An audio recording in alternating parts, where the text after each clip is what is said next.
हाल ही में नासा के द्वारा अपने अपोलो मिशन के 50 साल के बाद एक मिशन लॉन्च किया गया है, आर्टेमिस मिशन। तो जानते हैं आर्टेमिस मिशन क्या है और अपोलो मिशन क्या था। तो सबसे पहले बात करते हैं 1959 में यूएसएसआर के द्वारा एक मिशन लूना 2 लॉन्च किया गया था। इस मिशन के द्वारा पहली बार किसी अंतरिक्ष यान को चंद्रमा की सतह पर उतारा गया था और ठीक उसके 10 साल के बाद अमेरिका की अंतरिक्ष एजेंसी नासा ने एक मिशन अपोलो 11 लॉन्च किया, जिसके द्वारा पहली बार किसी मानव को चंद्रमा की सतह पर उतारा गया और ये पूरे विश्व को एक आश्चर्यचकित करने वाली घटना थी। अपोलो 11 मिशन सफल हुआ और पहली बार चंद्रमा की सतह पर कोई मानव उतरा। उसके 50 साल के बाद अब अमेरिका का फिर से यह प्रयास है कि मानव को चंद्रमा की सतह पर उतारना है और उससे भी बढ़कर मानव को मंगल ग्रह पर भी भेजना है। और इसी उद्देश्य को पूरा करने के लिए उसने एक सीरीज लॉन्च किया है, आर्टेमिस मिशन।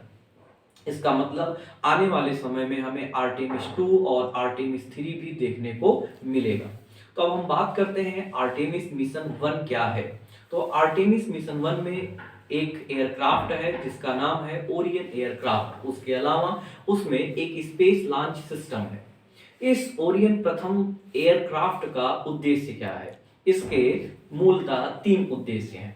जब कोई भी एयरक्राफ्ट एटमॉस्फेयर से अर्थ के ग्रेविटेशनल फील्ड में इंटर करता है तो चूंकि वहां पर फ्रिक्शन फोर्स के कारण वो जल जाता है।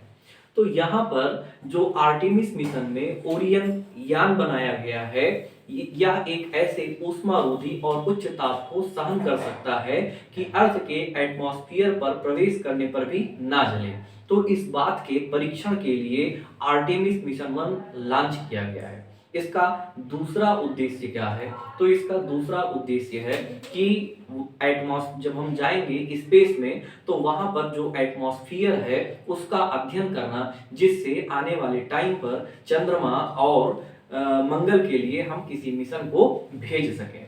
इसके अलावा इसका तीसरा उद्देश्य क्या है? जब स्प्लेश डाउन के बाद ओरियन को फिर से प्राप्त करना। स्प्लेश डाउन क्या होता है कि जब कोई एयरक्राफ्ट समुद्र के अंदर या समुद्र पर जो है एक तरीके से उतरता है तो उसको हम स्प्लेश डाउन कहते हैं।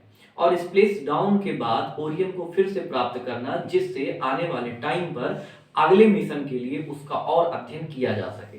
तो ओरियन प्रथम जो यहाँ पर स्पेसक्राफ्ट है, ये आर्टेमिस 1 मिशन के द्वारा लॉन्च किया गया है। इसके यही मूलतः 3 उद्देश्य हैं। पहला उद्देश्य क्या है कि हम चंद्रमा और उसके आगे के मिशन के लिए एटमॉस्फेयर का अध्ययन करेंगे और जो ओरियन यान है जब वो पृथ्वी की सतह पर आएगा तो वह उच्च ताप सहन कर सकता है, इस बात की जांच करना। तीसरा, स्प्लेश डाउन के बाद ओरियन को फिर से प्राप्त करना। इसके अलावा फिर आर्टेमिस मिशन 2 2024 में लॉन्च किया जाएगा, जिसके द्वारा यह एक मानवयुक्त मिशन होगा।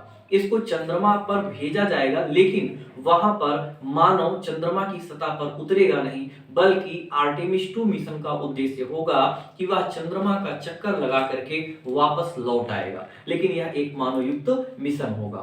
फिर आर्टेमिस 3 जो मिशन है यह 2026 में लॉन्च किया जाएगा। इसका उद्देश्य होगा कि मानव को चंद्रमा के साउथ पोल पर उतारना। तो यह आर्टेमिस सीरीज है और ये इसके मुख्यतः लक्ष्य हैं।